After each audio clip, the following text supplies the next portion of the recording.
Hello, and welcome to the West Virginia Entrepreneurship Ecosystem Strategic Briefing. It's August 2025, and we are very excited to be here today. My name is Tara St. Clair, and I'm the co-founder and co-chair of the West Virginia Entrepreneurship Ecosystem. So before we get started, I'd like to just go over the agenda briefly. I will be kicking it off with the origin story. I'm sure you all are so fascinated to hear. Then I'll turn it over to Amber to talk about the growth and all of the great things that she has done with the West Virginia entrepreneurship ecosystem. And then we will be turning it over to our consultant, Megan, to talk about the work that she has been doing. A couple of quick housekeeping things. Please use the chat function for comments and questions. And just a quick note, this session is being recorded and we will be distributing that to all attendees. Okay, so the origin story, the West Virginia entrepreneurship ecosystem journey really started in 2018 when the one and only Joe Cap connected me with Bill Woodrum.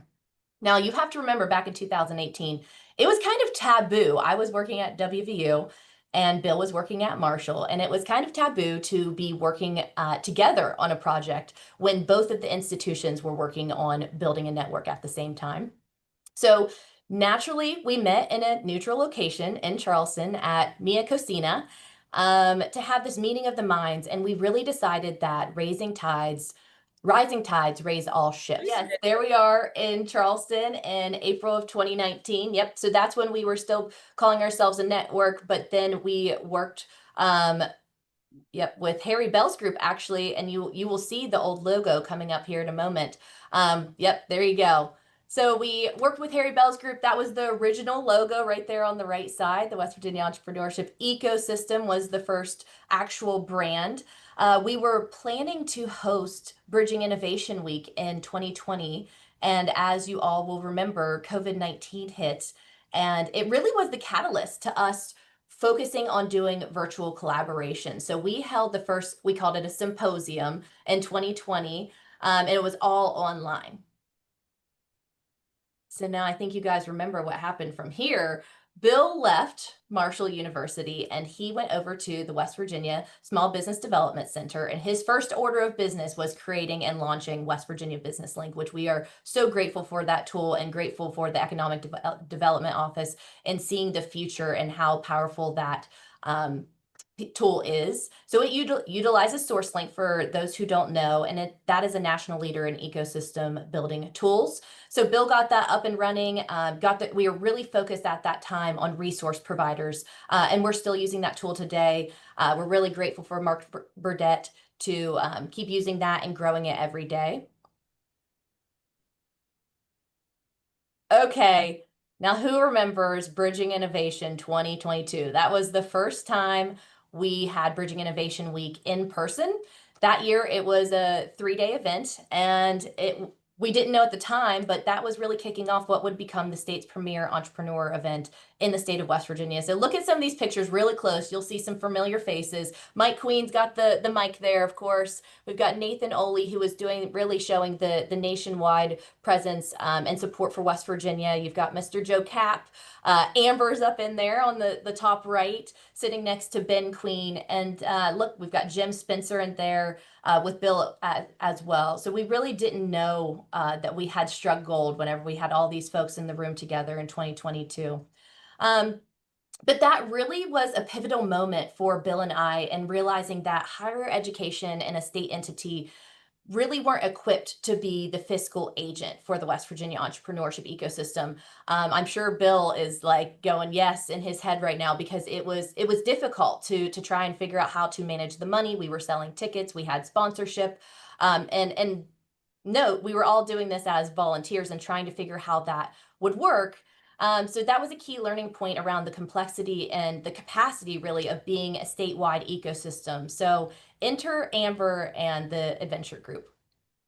All right. Thank you, Tara. So yes, as Tara mentioned, it was an absolute pleasure to be there at the inaugural Bridging Innovation Week. And it was also a transition period for the founding co-chair, Bill Woodrum. He went to and became the program officer, a senior program officer of entrepreneurship at the Claude Worthington Benedum Foundation. And when Tara and Bill approached me about co-chairing in the adventure group about being the fiscal agent for the work, I sure I was shocked, but it was also just a natural connection to the work that we had been doing to contribute to the K-12 entrepreneurship pipeline and that work. And the Adventure Group has been a nonprofit in West Virginia, just really facilitating innovation for 20 plus years. And so we were a nonprofit that was poised to be agile, flexible, take over some of that fiscal agency, and really be able to serve the needs of the ecosystem as it was growing and becoming a real thing. And we have some great people on our team that do event planning. So shout out to Jen Watchering and Kim that have helped with the growth of the actual Bridging Innovation Week event as well. So in 2022, the Adventure Group, which is a 501c3 nonprofit primarily focused on K-12 education, joined the ecosystem as the fiscal agent in alignment with our educational and entrepreneurial charitable mission, and I assumed the role of co-chair. And then we rocked Bridging Innovation Week every single year. So if you all aren't familiar, we moved Bridging Innovation Week around the state. So Wheeling was in 2023. We had at that point 200 plus attendees at the conference, which is just one of those days. We extended it to 4 days, and we were able to, these are only a small glimpse of the impacts of Bridging Innovation Week. So encourage you guys to check out some of the blogs and the follow-up about these in particular. But we had 200 plus attendees at the West Virginia Entrepreneurship Ecosystem Conference on Tuesday, and we gave out 200,000 in funding directly to entrepreneurs in Wheeling in 2023. In Huntington, we had national speakers related to entrepreneurship ecosystem building. We had Right to Start and Victor Huang, who is just really working to uplift the practice of ecosystem building nationally, keynote that along with Brad Smith and several of the Marshall folks. So I think in Huntington, we added 100 additional attendees to Tuesday's event, and we nearly doubled the amount of funding given to entrepreneurs in Bridging Innovation Week to 380,000. And then in Shepherdstown, this is a funny story. We need to make a note here. Dr. Chase Kempinski and Joe Cap were our fireside chat as a keynote. Dr. Chase Kempinski met Joe Cap at Bridging Innovation Week in Charleston, and it was just a really authentic story about the power of ecosystem building and connections. And so it was absolutely surreal to see that happen a few years later down the road. And he's now creating manufacturing and speaking at the Global Vaccine Congress about his work in pioneering vaccine research. But a lot of that growth happened due to a connection that happened at Bridging Innovation Week, and it's that power of people.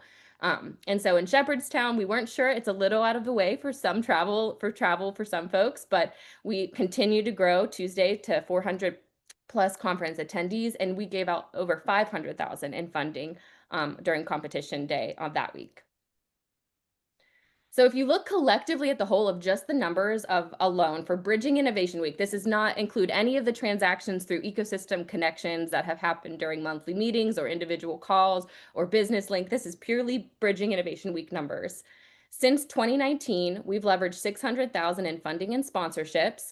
And I just want to make a note here that the Claude Worthington Benedum Foundation has been catalytic in leading philanthropy when it comes to ecosystem building. And so a large part of that is the vision of the Benedum Foundation and their ability to take a risk in doing something in philanthropy that many folks weren't doing.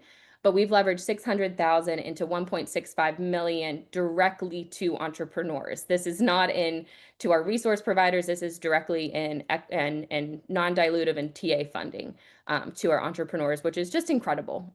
From I guess a collective 4 weeks of events. So it's really cool to see that number on a slide. I can get emotional talking about it.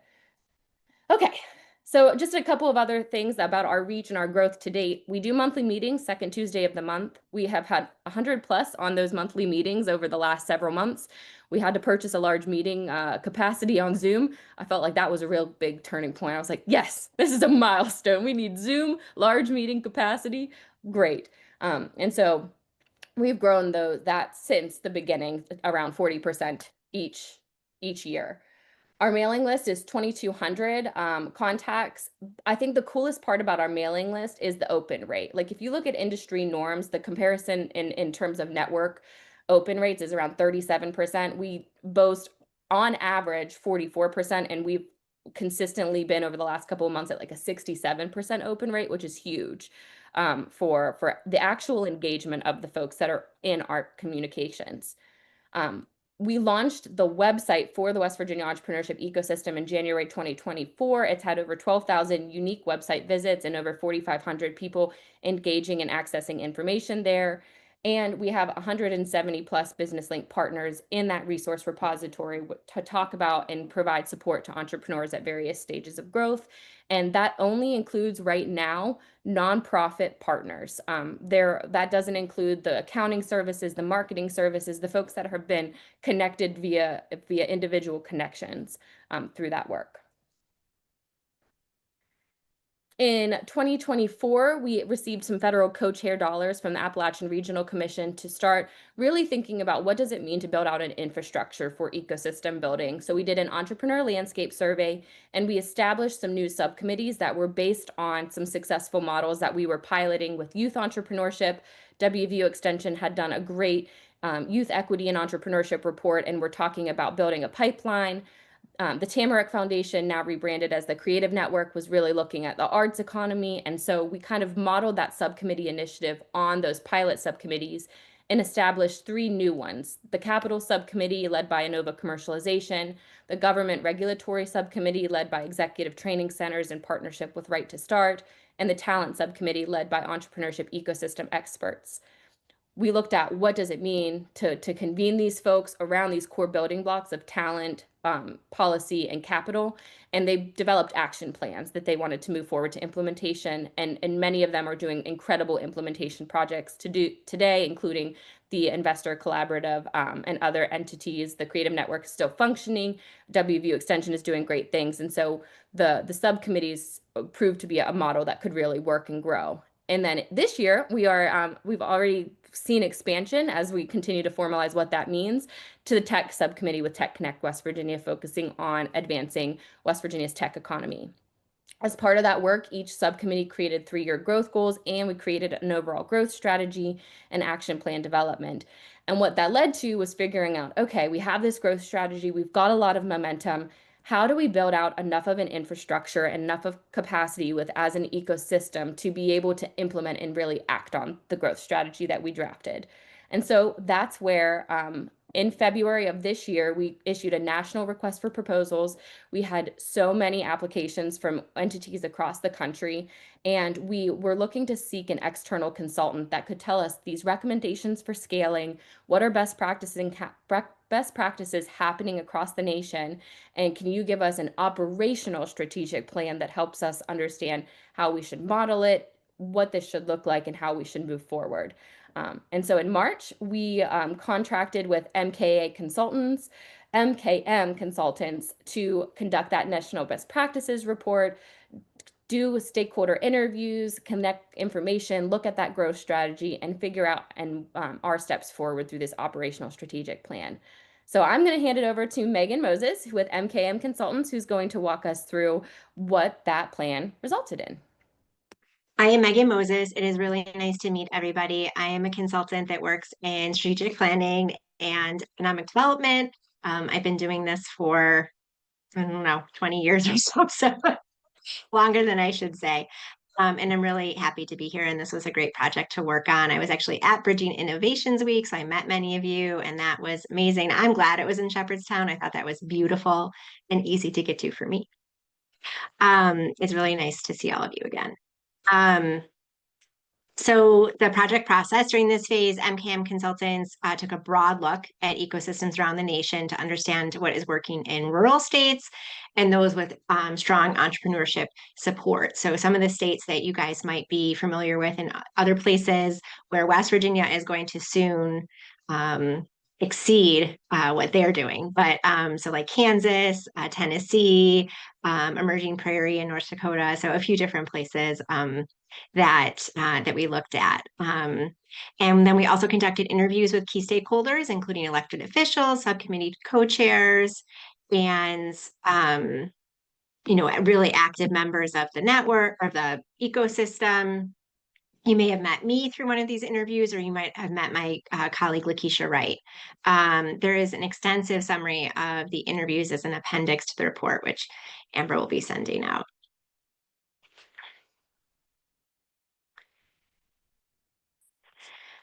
So the first recommendation of the strategic plan is to establish an independent 501c3. So as Amber talked about, it's currently the fiscal agent is Adventures. That's not really within their charter. They're a K through 12 organization. So this new nonprofit will serve as the backbone organization for the entrepreneurship ecosystem. This structure, again, mirroring models like Launch Tennessee, Network Kansas, and Emerging Prairie, offers the flexibility to raise private funds, apply for federal grants, and manage programming while maintaining public accountability. To guide the West Virginia entrepreneurship ecosystem, the organization's initial and sole program at launch, a broader advisory council will be established. This council will include 15 to 20 members representing a cross section of public, so commerce, higher education, workforce, and private sector leaders, entrepreneurs, venture capitalists, regional economic development, finance. The structure is inspired by Launch Tennessee's 22-member board and Indiana's model, ensuring both strategic input and strong cross-sector representation to shape the ecosystem direction and impact. The strategic plan establishes a vision and mission for the ecosystem. So the vision is that West Virginia is the most entrepreneur-friendly state in Appalachia, where innovation and regional assets drive economic growth. And the mission is to empower a network of resources, capital, talent, mentorship, and infrastructure with a central nonprofit backbone, regional hubs, and shared data to support entrepreneurs statewide. And I'm going to take you through the core strategic pillars that are part of the strategic plan. So disseminate the strategy, market the state, expand access to support and capital, develop talent, and strengthen West Virginia's appeal to entrepreneurs.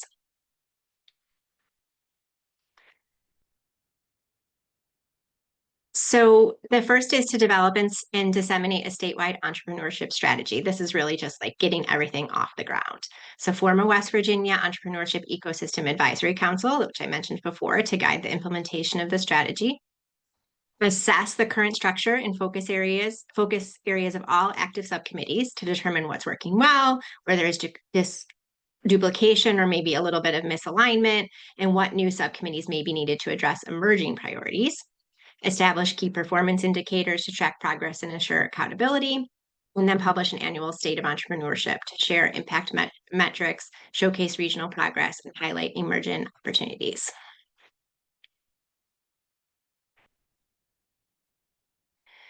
Next is really about marketing. So marketing the state to mobilize ecosystem stakeholders.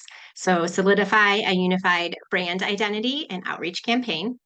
Really importantly, continue in Bridging Innovation Week, which has been going so well, and start regional summits, beginning with the host sites from the Bridging Innovation Week's past. So those are kind of all around the state and really represent all the different regions. So those can kind of complement Bridging Innovation Week.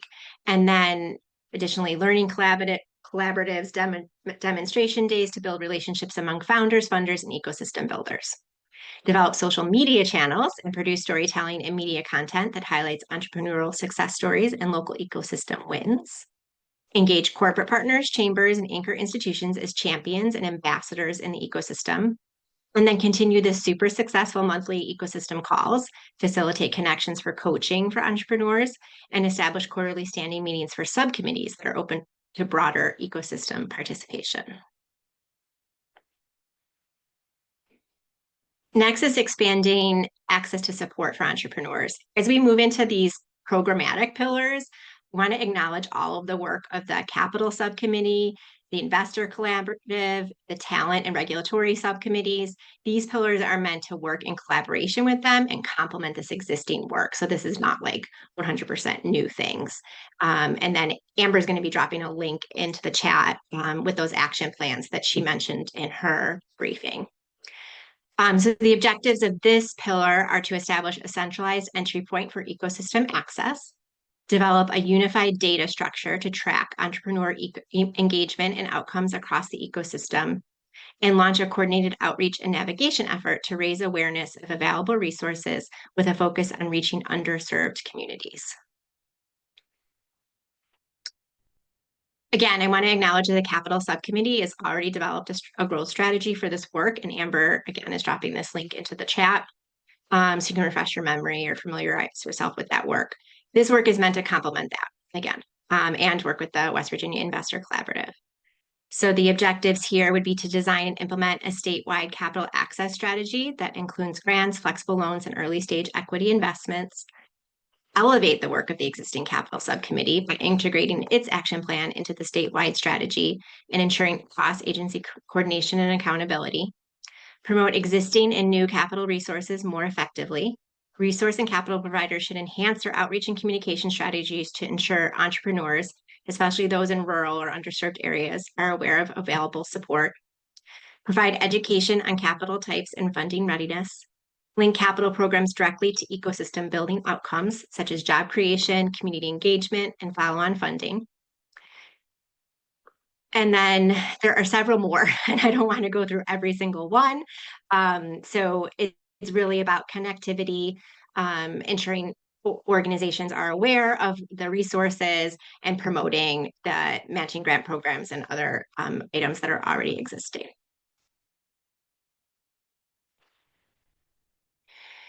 The talent subcommittee has developed a growth strategy, and this pillar is meant to complement that work, again, building on what's already been done. So the objectives under this are to support the development of a coordinated statewide mentor network and provide shared resources for mentor training and compensation. Elevate the work of the existing talent subcommittee, as we mentioned, by integrating its action plan into the statewide strategy. Coordinate with local universities to connect research capacity, tech transfer, and student talent pipelines to entrepreneurial activity. And then support local and regional startup programs, including accelerators, pitch events, the wonderful youth entrepreneurship challenges that already exist, and focused on community-specific strengths.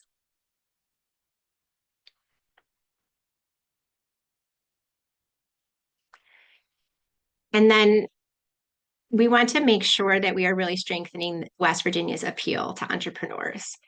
And again, we have this regulatory subcommittee that's been doing amazing work in this area of kind of reducing red tape.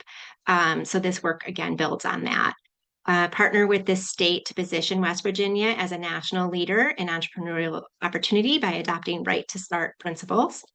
Translate what's working nationally to pilot cities in West Virginia and provide a roadmap for localities based on successes. So if local municipalities or counties are able to implement some of these things, we can build on that across the state. Translate what's working nationally. Oh, sorry, I already said that. Champion the establishment of a state office of entrepreneurship to coordinate one-stop portal enhancements and streamline regulatory processes. And then leverage policy advocacy to increase transparency and equity in state contractor allocations. So we have a kind of 5-year time horizon in the strategic plan. And that is the infrastructure and the pilot launch for year 1. And I know people are so excited to get this going. That's what I keep hearing from Amber and Tara. So that's year 1. Get it off the ground, get it going. Years 2 and 3 are the statewide expansion and the subcommittee engagement. And then years 4 and 5, scaling, evaluation, and refinement.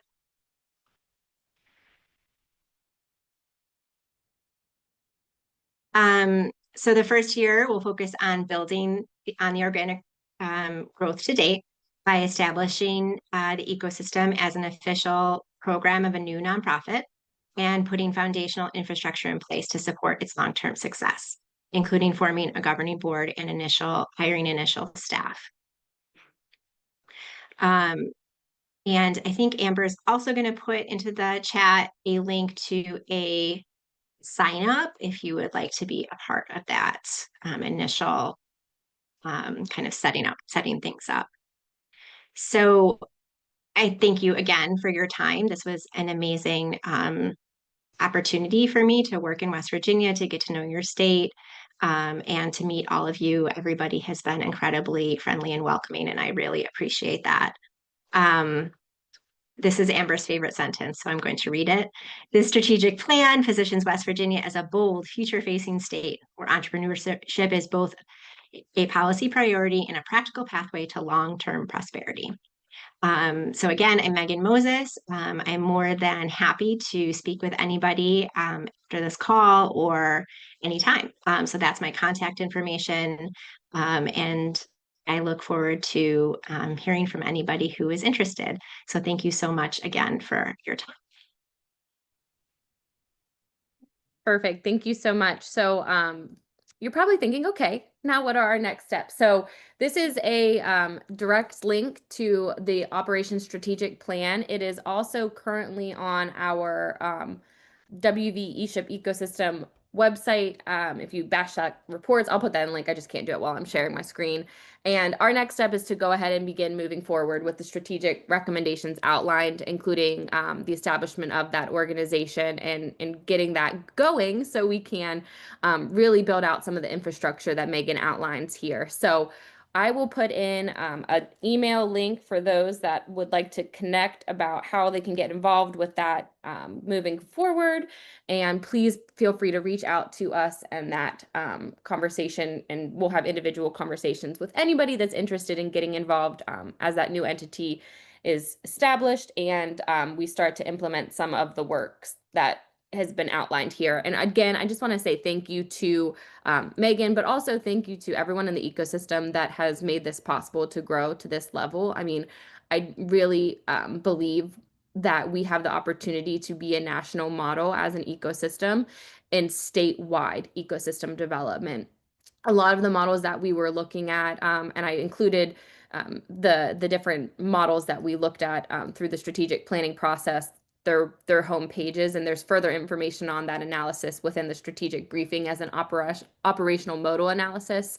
But a lot of those still are centric on certain areas of the state and how they've originated and expanded. So for instance, like Network Kansas has really, they honed in on Kansas City first and then they expanded. So there, a lot of that started with a very specific locale and grew. We've started with a different approach, and I think we're getting a lot of connections in how we've created a statewide ecosystem from the get-go. And I really contribute the work that Tara and Bill did with like those initial conversations, those initial meetings, being really intentional about statewide. And now it's like, okay, how can we expand to make sure every 55 county, every part of the state feels connected to the ecosystem. So thank you all. If you have questions or comments, please feel free to put them in the chat. We wanted to make this an opportunity to ask any questions, and we're happy to have individual follow-up, but we appreciate the opportunity to spend some time and tell you a little bit about what we found nationally and where we're going. So, Tara, anything you want to say to close us out? Just thank you. Thank you to everyone that is on this call and that will be watching this video. It's truly a coalition of the willing. It has been a lot. It's been a labor of love, and it wouldn't have happened without every single one of you being there and being a part of the ecosystem. It takes everyone. And we're going back to the rising tides raise all ships. And this is a coalition of the willing. And I'm just so grateful for everyone that has contributed to the ecosystem over the years. So thank you. I think it's absolutely also when we talk about the statewide and the growth of the ecosystem, that happens because we have a very supportive state government for entrepreneurial development. I think, you know, Mac Warner and the Secretary of State's office was at the initial meeting, and the Secretary of State's office has continued to be a very supportive partner as we're looking at these next steps. State Economic Development Office, SBDC, a lot of this has happened, and the statewide growth has happened because we have a supportive state level government. And I think this is an opportunity for that to really shine too as a model for ecosystem development. So just want to give that credit to the folks at the state level as well for having that visionary kind of leadership in a government landscape. That's a little bit hard to do when traditional economic development can take a lot of that focus. And we know that from a ecosystem development lens, entrepreneurship-led economic development brings more reciprocal dollars to our communities. We're a small business state. And so I'm really excited to see this come to light and to be putting a little bit of an infrastructure behind an entity to really lead that, but also partner with the state and the higher ed institutions and all the folks that make an ecosystem thrive. So thank you all. Appreciate this opportunity. Amber, we have a question in the chat about the recording. Will you be Yes, sending out the recording? Yeah, we'll send it out to everyone registered, and we'll also put it on the website with a strategic briefing, just so everyone can see kind of the highlights of our next steps. Trisha, thank you. We really appreciate it. Okay. Well, thank you all. We won't belabor it. You'll get 13 minutes back. All right, take care, Thank you, everyone. everyone. It was wonderful to see you. Bye bye. Thank you.